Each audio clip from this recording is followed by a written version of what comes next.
नमस्कार प्रिय मित्र, कैसे हैं आप सब। आशा करते हैं कि बढ़िया, बेहतर, शानदार होंगे और बहुत ही अच्छे से आप सभी लोगों की पढ़ाई चल रही है। प्यारे बच्चे, जिला दर्शन की इस यात्रा में अब हम पहुंच चुके हैं सीतापुर, और सीतापुर के बारे में कुछ बातों पर चर्चा करेंगे, है ना। सबसे पहले आपको ध्यान देना होगा सीतापुर का। अगर एक सामान्य परिचय हम देखें, इस शहर का सामान्य परिचय देखें, तो मेरी बात समझना बच्चे, सीतापुर जो शहर है ना, इसकी स्थापना की गई थी माता सीता के नाम पर। क्या इसकी जो स्थापना की गई थी, यह की गई थी माता सीता के नाम पर।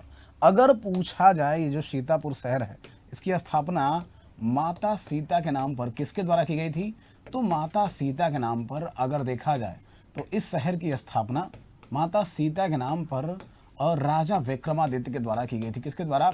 राजा विक्रमादित्य के द्वारा की गई थी। अगर हम यहाँ पर देखें तो राजा विक्रमादित्य ने इस शहर की स्थापना की थी, सीतापुर की। बात करेंगे यहाँ पर जो सीतापुर शहर है, क्या बात करेंगे यहाँ पर जो सीतापुर शहर है, इसके बारे में अगर देखा जाए तो अगला जो पड़ाव हम देखते हैं इसके बारे में, वह देखते हैं साहब कि माता सीता के नाम पर स्थापित ये जो शहर है, इस शहर को नैमिषारण्य के नाम से भी जाना जाता है। और अगर बात करें तो इस शहर को हम चक्र तीर्थ के नाम से भी जानते हैं। किस नाम से? चक्र तीर्थ और नैमिषारण्य जैसे उपनामों से भी जाना जाता है। तीर्थों का तीर्थ कहते हैं और 30,000 ऋषि मुनियों की तपोभूमि भी कहा जाता है। ये जो शहर है बच्चे, लखनऊ के बगल में स्थित है और 30,000 ऋषि मुनियों की तपोस्थली के कारण अगर देखा जाए तो ये जो शहर है, 30,000 ऋषि मुनियों के तपोस्थली के कारण अगर देखा जाए तो बहुत ही लोकप्रिय पर्यटक स्थल है। अभी हाल ही में जो मौजूदा सरकार है ना, वो लगातार कोशिश कर रही है इस शहर के बारे में। क्या शहर के बारे में? कि इसका जीर्णोद्धार हो। अवध क्षेत्र का हिस्सा है तो भाषा यहाँ पर और बोली आपको अवधी ही दिखाई देगी। लखनऊ का आप देखेंगे प्रभाव है। और अगर बात करें तो गोमती नदी किनारे है ये जो शहर है ना, सीतापुर। किस नदी किनारे है प्यारे? तो नदी हो जाएगी गोमती नदी किनारे है। इस चीज़ को समझना, किस नदी किनारे है भाई? गोमती नदी किनारे है। ये भी हम लोग यहाँ पर डिस्कस करते हैं। इसी तरीके से अगर हम देखें तो हम पाएंगे क्या? अगर हम देखें बच्चे तो हम यहाँ पर पाएंगे, सबसे पहले नैमिषारण्य की ही चर्चा कर लेते हैं। दरअसल भगवान विष्णु के द्वारा, क्या सुनना मेरी बात, भगवान विष्णु के द्वारा यहाँ पर सुदर्शन चक्र आप देखोगे तो दान में दिया गया था। और जिस ऋषि को दान में दिया गया था, कहा जाता है कि उस ऋषि ने इसको अगर देखा जाए ग्रहण करते समय उसकी नेमी से, क्या बच्चे, उसकी नेमी से यहाँ पर एक कुंड बनता है, तो इस वजह से इसका नाम पड़ता है नैमिषारण्य। क्या बच्चे? नैमिषारण्य बनता है। जबकि अगर देखा जाए तो चक्र के कारण इस जगह को हम चक्र तीर्थ भी कहते हैं। क्या कहते हैं? चक्र तीर्थ भी कहते हैं। ध्यान रखना, इसे हम पांचवा धाम भी कहते हैं। क्या भाई? इस जगह को हम क्या बोलते हैं? पांचवा धाम भी कहते हैं। तो नैमिषारण्य पूछ ले, पांचवा धाम पूछ ले, चक्र तीर्थ पूछ ले, ये सभी एक ही स्थल है। याद रखो, अगर बात करा जाए तो पहली जो सत्यनारायण भगवान की कथा हुई थी, प्रथम सत्यनारायण भगवान की कथा अगर पूछा जाए कि उत्तर प्रदेश में पहली सत्यनारायण भगवान की कथा कहाँ पर हुई थी, तो उत्तर प्रदेश में पहली सत्यनारायण भगवान की जो कथा हुई थी वो यहीं पर हुई थी, इसी जगह पर हुई थी। इसलिए परीक्षाओं में बार बार पूछा जाता है कि उत्तर प्रदेश के कौन से स्थान में पहली सत्यनारायण भगवान की कथा हुई थी। साथ में यहाँ पर 88,000 ऋषि मुनि रहते थे, इसलिए 88,000 ऋषियों की तपोभूमि कहलाती है ये जगह। क्या?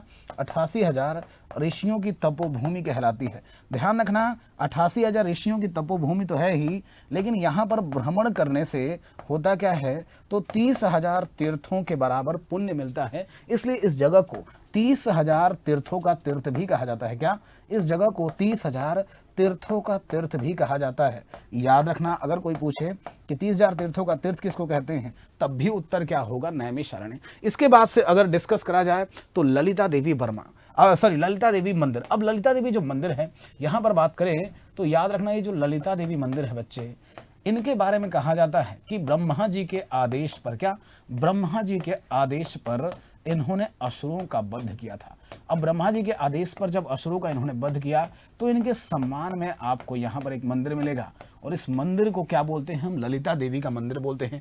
यहाँ का सबसे लोकप्रिय अगर सीतापुर का देखोगे ना मंदिर, तो यह मिलेगा ललिता देवी मंदिर। सिमिलरली अगर बात करें तो यहाँ पर कहा जाता है कुछ और कहानियां भी हैं, जैसे देवी सती ने जब अपना आप देखोगे अग्निकुंड में जब देवी सती ने अपने आप को समर्पित किया था, उसके बाद से भगवान शिव ने इसी जगह पर तांडव करा हुआ था, इसलिए भी यह लोकप्रिय है। प्रवेश द्वार पर जो हाथी है ये देखती हैं, बड़ा ही मनोरम जगह है और बहुत ही शानदार जगह है। इसके बाद से अगर बात करें दधीचि कुंड, देखो महर्षि दधीचि का आश्रम अगर कोई आपसे पूछ लेना कि साहब महर्षि दधीचि का आश्रम उत्तर प्रदेश में कहाँ पर है, तो याद रखना महर्षि दधीचि का जो आश्रम था, महर्षि दधीचि का जो आश्रम था बच्चे, वो यहीं पर मिलेगा। ये वही महर्षि दधीचि हैं जिनकी अस्थियों से वृत्रासुर की क्या की गई थी, हत्या की गई थी। तो बहुत बार परीक्षा में ये सवाल भी पूछा गया है कि कौन सा स्थल है जो महर्षि दधीचि का तपोभूमि है, तो आपको याद रखना है कि महर्षि दधीचि का जो तपोभूमि है वो यहीं पर आपको मिलेगा, सीतापुर में ही। साथ में हनुमानगढ़ी का जो द्वार है ये भी बहुत लोकप्रिय है। ये सभी जो स्थल है ना बच्चे, सीतापुर नैमिषारण्य के आसपास में ही मिलेंगे। क्या? आसपास में ही मिलेंगे। इसके अलावा अगर बात करें काली पीठ मंदिर, तो ये जो काली माता का चमत्कारी मंदिर है ये भी आपको यहीं पर दिखाई देगा, सीतापुर में ही। इसके बाद से अगर डिस्कस करें तो देवपुरी मंदिर, मतलब देवपुरी मंदिर मंदिर नहीं है, मंदिरों का एक पूरा ग्रुप है बच्चे। क्या है? मंदिरों का एक पूरा ग्रुप है। अगर आप में से कोई भी बच्चा गया होगा यहाँ पर तो देखा होगा कि किस तरीके से छोटे छोटे मंदिर हैं। क्या? कैसे कैसे छोटे छोटे मंदिर हैं। 108 मंदिर हैं इस मंदिर के अंदर, इसलिए इसका नाम ही रखा गया है देवपुरी मंदिर। 108 मंदिर हैं और सभी छोटे छोटे भगवान विष्णु जी के ना जितने अवतार हैं या जितने देव देवता का नाम आपने सुना है वो सब यहाँ पर दिखाई देंगे। मैं आपको सजेस्ट करता हूँ कि अगर नैमिषारण्य जाएं तो इस जगह पर जरूर ही जाएं। ये वास्तव में घूमने लायक जगह है और दिन भर में आप देखोगे जो घूमने के बाद से इस जगह पे जाओगे ऐसा लगेगा जैसे थकान क्या है उतर गई है। तो ये शानदार जगह है देवपुरी मंदिर नैमिषारण्य में। बालाजी का भी मंदिर है यहाँ पर। वैसे सामान्यतः देखा जाए तो बालाजी का मंदिर आपको आंध्र प्रदेश में मिलेगा, पर अगर पूछा जाए यूपी में बालाजी का मंदिर कहाँ पर है तो याद रखना ये यहीं पर मिलेगा। क्या? यहीं पर मिलेगा। चार धाम मंदिर। अब देखो मैंने बताया कि भारत में, पूरे भारत में 4 धाम आपको दिखाई देंगे और 5वें धाम के रूप में हम देखते हैं किसको? नैमिषारण्य को। तो यहाँ पर उन 4 धामों को समर्पित एक 4 धाम मंदिर भी है और नैमिषारण्य तो है ही। साथ में राजघाट आप देखोगे तो राजघाट और रुद्रकुंड रुद्रवत जो कुंड है इसका क्या किया जा रहा है, तो राजघाट और रुद्रावत कुंड को अगर देखा जाए तो इस जगह को बच्चे अब जीर्णोद्धार किया जा रहा है और 1.25 करोड़ की परियोजना आपको दिखाई देगी। मतलब इतने पैसे की यहाँ पर परियोजना है जो कि इस समय काम कर रही है ताकि इसका और बेहतर बनाया जा सके। देखो उत्तर प्रदेश सरकार लगातार कोशिश कर रही है कि जो पौराणिक स्थल उत्तर प्रदेश में हैं उनको बढ़िया बनाया जाए जिससे कि पर्यटकों को और भी ज्यादा सुविधाएं मिले। तो ये भी अपने को याद रखना है, यहाँ पर मिलेगा। इसके अलावा अब देखो सीतापुर की बात करें, परीक्षा उपयोगी विषयों में सीतापुर की दरिया बहुत पूछी जाती है। ध्यान रखना सीतापुर का जो 1 डिस्ट्रिक्ट 1 प्रोडक्ट है ना, यही दरिया है। सीतापुर का एक जिला एक उत्पाद है, कौन सा? दरिया। तो 1 डिस्ट्रिक्ट 1 प्रोडक्ट है क्या? दरिया। और दरिया यहाँ पर विशेषकर 2 तरीके की बनती हैं। एक तो सूती दरिया बनती है, क्या? सूती वस्त्रों की दरिया है। और दूसरा अगर देखा जाए तो ऊनी दरियाँ है ना, ऊनी दरिया है। आपको पता है कि ऊनी दरियों की जो पहली मिल बनाई गई थी ये कहाँ पर बनाई गई थी? ऊनी दरियों की जो पहली मिल बनाई गई थी वो उत्तर प्रदेश में ही बनाई गई थी। और सीतापुर में दोनों प्रकार की दरियाँ, ऊनी दरियाँ भी मिलेंगी और यहाँ का 1 डिस्ट्रिक्ट 1 प्रोडक्ट भी है सीतापुर। पुलिस के पुराने पेपर उठा करके देखेंगे तो वहाँ पर मिलेगा कि सीतापुर का जो उत्पाद है या दरी जो उत्पाद है वो कहाँ का लोकप्रिय है। इस प्रश्न का उत्तर निकल करके आता है सीतापुर। इसके बाद से बात करें तो सीतापुर आँख का जो अस्पताल है पूरे भारत में अपनी सेवाएं दे रहा है। मुझे लगता है कि गरीब लोगों का इतना ज़्यादा इलाज किया गया है ना सीतापुर आँख के अस्पताल के द्वारा। आपको बताना चाहेंगे कि ये जो संस्था है 1926 में इसकी स्थापना की गई थी। 1926 में सीतापुर आँख का जो अस्पताल है इसकी स्थापना की गई थी और 1927 से ये काम कर रहा है। कब से? 1927 से काम कर रहा है। मज़े की बात ये है, मैं आपको बताऊं कि 1927 से काम करने वाला ये जो संस्था है ना, लगातार अगर देखा जाए तो इस संस्था ने पूरे भारत में इसके ब्रांचेज मिलेंगे। उत्तर प्रदेश के तो लगभग सभी जिलों में इसकी सेवाएं मिलती हैं। आप में से बहुत सारे बच्चे फैमिलियर होंगे, वो बड़े अच्छे से जानते होंगे कि सीतापुर जो आँख का अस्पताल है वो कितना लोकप्रिय है और कितनी कम कीमतों में यहाँ पर जो दवाई है बच्चे वो मिल जाती है। बहुत सारे गरीबों ने इसका लाभ लिया है। तो ये थोड़ा सा याद रखना भाई, सीतापुर का जो आँख का अस्पताल है पूरे भारत में इसकी ब्रांचेज है पर मुख्यालय इसकी शुरुआत होती है सीतापुर से ही।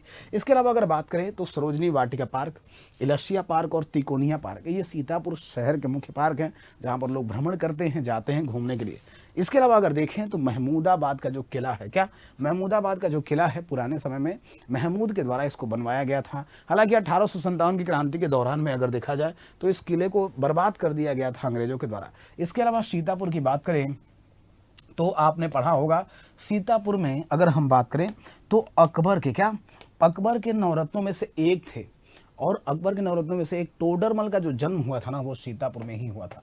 तो टोडरमल की जन्मभूमि है सीतापुर, जो अकबर के नवरत्नों में से एक थे, और याद रखना राजस्व मंत्रालय संभालते थे। तो महमूदाबाद का जो किला है और टोडरमल की जन्मभूमि है, ये भी सीतापुर है। सीतापुर में बच्चे खेती भी बढ़िया होती है, चावल से लेकर के हर प्रकार की खेती होती है। तो प्यारे बच्चे देखो, सीतापुर में इतनी ही इन्फॉर्मेशन हमें मिल पाई, और ज़्यादातर हमने वही डिस्कस किया जो पेपर ओरिएंटेड हो। आपको ये क्लास कैसी लगी जरूर कमेंट करके बताइएगा। अगर सीतापुर के हैं तो सेशन को लाइक और शेयर जरूर कर दीजिएगा। अगर आपने चैनल को सब्सक्राइब नहीं किया है तो सब्सक्राइब कर दीजिएगा। बाकी आपसे मिलेंगे अगली वीडियो में, तब तक ले लेते हैं विदा। जय हिंद।